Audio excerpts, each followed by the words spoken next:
Hey, what's up everyone? Welcome back to my channel. আজি আমি কথা পাতিম মাসল বিল্ডিং প্ৰগ্ৰামৰ ওপৰত। আপোনালোকক বহুতে কৈ আছিল যে এখন মাসল বিল্ডিং প্ৰগ্ৰাম লাগে, ৱৰ্কআউট ৰুটিন লাগে, ডায়েট লাগে। সো আজিৰ ভিডিঅ'টোত মই গোটেইখিনি দিম মাসল বিল্ডিঙৰ কাৰণে কি কি দৰকাৰী হয়, ডায়েটৰ পৰা ৱৰ্কআউটৰ পৰা গোটেইখিনি দিম। আৰু যিবিলাক আপোনাৰ হাৰ্ট গেইনাৰ আছে তেওঁলোকৰ মাসল বিল্ড কিয় নহয় সোনকালে সেইটোও ক'ম। সো ভিডিঅ'টো আগলৈকে চাই থাকক। ইয়াকে লৈ লেটছ গেট ষ্টাৰ্টেড।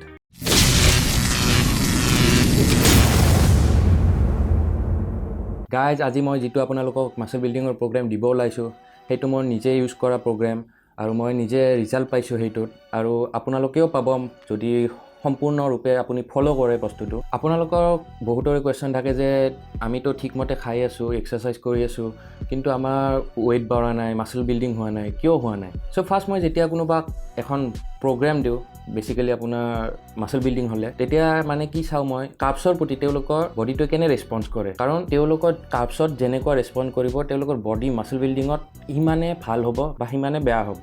যিমান মই আজিলৈকে হাৰ্ট গেইনাৰ দেখিছোঁ তেওঁলোকৰ মেইন প্ৰব্লেমটো হৈছে ইনচুলিন ইনচেনচিটিভ। মানে আপোনাৰ তেওঁলোকে যিমান কাৰ্বছ খালেও বডিটো গেইন নহয়, কাৰণ তেওঁলোকৰ বডিটোৱে ইমান ইনচুলিন প্ৰডাকশ্যন কৰিব পৰা নাই। এতিয়া আপোনালোকৰ কুৱেশ্যন আহিব পাৰে যে ইনচুলিনটো কি? এতিয়া ইনচুলিন হৈছে এটা কেৰিয়াৰ হৰমন, যিটো আপোনাৰ কাৰ্বছ হয়, আপোনালোকে বডিত যিটো কাৰ্বছ দিয়ে সেইটো ইনচুলিনে মাচললৈকে কেৰি কৰে। আৰু আপোনালোক সকলোৱে জানে যে মাচলত গ্লাইক'জেন ষ্ট'ৰ হয়। ন' ডাউট গ্লাইক'জেনে আপোনালোকৰ মাসল বিল্ডিং নকৰে, এমিনো এচিডে আপোনালোকৰ মাসল বিল্ডিং কৰে। কিন্তু গ্লাইক'জেন যেতিয়া মাচলত ষ্ট'ৰ হয় মানে কি বেছিকৈ আপোনাৰ ATP ষ্ট'ৰ হয়, আৰু ATP লগতে পানী, আপোনাৰ মাচলত যিখিনি দৰকাৰী পানী থাকে সেই পানীও বেছিকৈ ষ্ট'ৰ হয়, আৰু ফলত কি হয় মাচলটো বেছি এনাবলিক হয়। ইয়াৰ উপৰি আপোনাৰ যিবিলাক হাৰ্ট গেইনাৰ আছে তাৰ মেইন আপোনাৰ মাচলত যিবিলাক ইনচুলিন ৰিচেপ্টৰ থাকে সেইবিলাকৰ প্ৰডাকশ্যন কম হয়, যাৰ কাৰণে বডিটোৱে আপোনাৰ যিমান কাৰ্বছ দিয়ে তাৰ ওপৰত তেনেকুৱা ৰিয়েক্ট কৰিব নোৱাৰে। চ' গাইজ, এতিয়া আপোনালোকে গম পালে যে আপোনালোকৰ মেইনলি কি কাৰণে আপোনালোকৰ গেইন নহয়। এতিয়া মই আপোনালোকক বুজাই দিম যে কেনেকৈ কি ষ্টেপ কৰিব লাগিব আপোনালোকে যদি মাসল বিল্ড কৰিব বিচাৰিছে। আজি মই আপোনালোকক যিটো মাসল বিল্ডিং প্ৰগ্ৰাম ক'ব ওলাইছোঁ বা যিটো আপোনালোকক টেকনিক বুজাব ওলাইছোঁ সেইটো আপোনালোকৰ বেচিকেলি বডি বিল্ডিঙত বহুত ইউজ হয়। যিবিলাক আপোনাৰ প্ৰফেচনেল বডি বিল্ডাৰ্ছ আছে তেওঁলোকৰ তাত ইউজ হয় বহুত। তেওঁলোকক সুধিলেও আপোনালোকে গম পাব। আপোনালোকে চাব যে বডি বিল্ডিং যিবিলাকে কৰে প্ৰফেচনেলি তেওঁলোকৰ যেতিয়া কণ্টেষ্টৰ পিছত যেতিয়া আপোনালোকৰ গেইনিং ফেজত আহে তেতিয়া পটকৈ তেওঁলোকৰ ৱেইট গেইন হৈ যায়, আৰু যিখিনি ৱেইট গেইন হয় বেচিকেলি বেছিভাগ মাচলে গেইন হয়। চ' গাইজ, ফাৰ্ষ্ট আমাৰ ষ্টেপটো হৈছে ডিপ্লিশ্যন। উইক নাম্বাৰ 1 আমাৰ ডিপ্লিশ্যন উইক হ'ব, আৰু ডিপ্লিশ্যন ৱৰ্কৰ মন কৰিবলগীয়া পইণ্টকেইটা মই আপোনালোকক এটা এটাকৈ কৈ দি আছোঁ।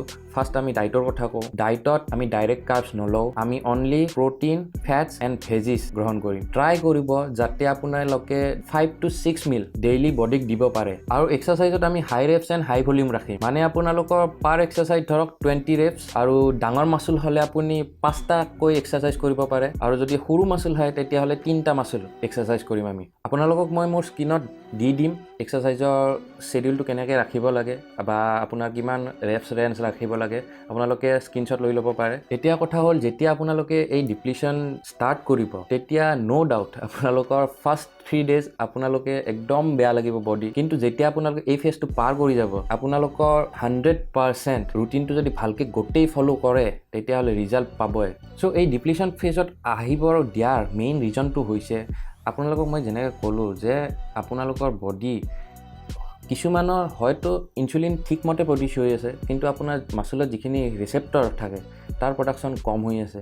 যেতিয়া আপোনালোকে কাৰ্বছ বন্ধ কৰি দিব তাৰপিছত ডিপ্লিশ্যন ৱৰ্কআউট ষ্টাৰ্ট কৰিব, আৰু তেতিয়া বডিটোৱে ফিল কৰিব যে আপোনাৰ বডিত হয়তো ইনচুলিন প্ৰডাকশ্যন কম হৈ আছে বা ৰিচেপ্টৰৰ কম হৈ আছে, আৰু তেতিয়া মাচলে কি কৰিব তাত যিবিলাক ইনচুলিন ৰিচেপ্টৰ আছে তাৰ সংখ্যাবিলাক বঢ়াই দিব, কাৰণ আপোনাৰ গ্লাইক'জেন ষ্ট'ৰেজ কমি গৈছে, আৰু সেইকাৰণে বেছিকৈ আপোনাৰ ৰিচেপ্টৰবিলাক বঢ়াই দিব, যাৰ ফলত বডিটোৱে ভাবিব কি যে আমি বেছিকৈ আপোনাৰ গ্লাইক'জেনটো ষ্ট'ৰ কৰিব পাৰোঁ। এতিয়া আহিলোঁ আমাৰ ষ্টেপ নাম্বাৰ 2, উইক 2। আপোনালোকে এই উইক 2ৰ পৰা আপোনালোকে অলমষ্ট উইক 8 to 10লৈকে আপোনালোকে কণ্টিনিউ কৰিব পাৰে এই বস্তুটো। চ' এতিয়া আমি আমাৰ বডিটোক কাৰ্বছ দিম, মানে লোডিং হ'ব এইবাৰ। এতিয়া আমি আমাৰ বডিটোক প্ৰতিটো মিলতে ছেম আগৰ দৰেই থাকিব, মিল পাৰ ডে 5 to 6 থাকিব। এতিয়া আমি আমাৰ প্ৰতিটো মিলতে আমি ডাইৰেক্ট কাৰ্বছ ইনভলভ কৰিম। এৰাউণ্ড আপোনাৰ 35 to 45 গ্ৰামছ অফ কাৰ্বছ আমি প্ৰতিটো মিলতে আমি ল'ব ট্ৰাই কৰিম। জাষ্ট আমি এই ডায়েটটো ফ'ল' কৰোঁতে বিফৰ বেড যিটো আমাৰ মিল থাকিব তাতে আমি অলপ কাৰ্বছটো নলওঁ, আৰু এই উইকৰ পৰা আমি ডায়েটত উইকত 2 দিন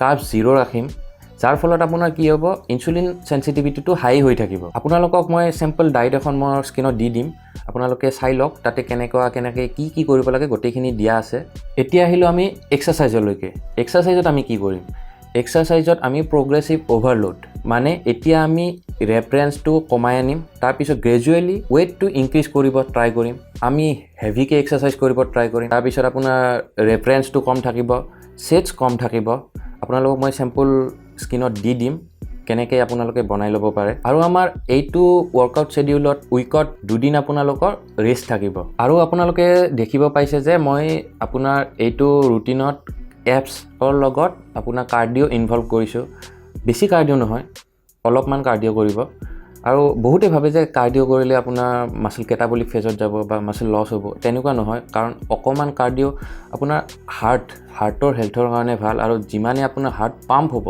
সিমানে নিউট্ৰিশ্যনৰ সৰবৰাহটো বেছিকৈ হ'ব আপোনাৰ বডিত সো বেসিক্যালি আপোনালোকৰ মাসল বিল্ডিঙত সহায় হয় সো এতিয়া আপোনাৰ লোডিং ফেজত কি হ'ব মাসলৰ যিবিলাক এতিয়া আপোনাৰ ডিপ্লিশ্যনত যাওঁতে মই যেনেকৈ ক'লোঁ যে মাসলৰ ইনসুলিন ৰিসেপ্টৰবিলাক বাঢ়ি যাব ই কাৰ্বছটোৰ প্ৰতি বেছি আকৰ্ষিত হৈ থাকিব আৰু যেতিয়া আমি কাৰ্বছটো দিম তেতিয়া বডিত মাসলৰ পটকে ই এবজৰ্ব কৰিব আৰু যেনেকৈ মই প্ৰথমতে কৈছোঁ যে গ্লাইকোজেন ষ্টৰেজ বাঢ়িব এটিপি প্ৰডাকশ্যন বাঢ়িব আৰু আপোনাৰ মাসলটো বেছিকৈ আপোনাৰ এনাবলিক হ'ব আৰু আমি এই টেকনিকটো আপোনাৰ যেতিয়া আমি বডি বিল্ডিং কম্পিটিশ্যন কৰোঁ বা যিমান প্ৰফেশ্যনেল বডি বিল্ডাৰ্ছ আছে আপোনালোকে সুধিলে গম পাব এই টেকনিকটো ইউজ কৰে বেছিকেলি আমি ক'ব গ'লে আমাৰ মাসল বিল্ডিঙৰ যিটো জাৰ্নি আছে সেইটো ষ্টাৰ্ট হ'ব আপোনাৰ উইক 2ৰ পৰা আপোনালোকে ফাৰ্ষ্টত যিখিনি কৰিছে আপোনাৰ উইক 1ত বা ষ্টেপ 1ত আপোনালোকে যিখিনি কৰিলে সেইখিনি আপোনাৰ বডিটো ৰেডি কৰিলে যে মাসল বিল্ড কৰিবৰ কাৰণে আপোনাৰ বডিটো ৰেডি কৰিলে তাৰ পিছত উইক 2 বা ষ্টেপ 2ৰ পৰা আমাৰ বডিটোৱে মাসল বিল্ড কৰা ষ্টাৰ্ট কৰিব এতিয়া মই আপোনালোকক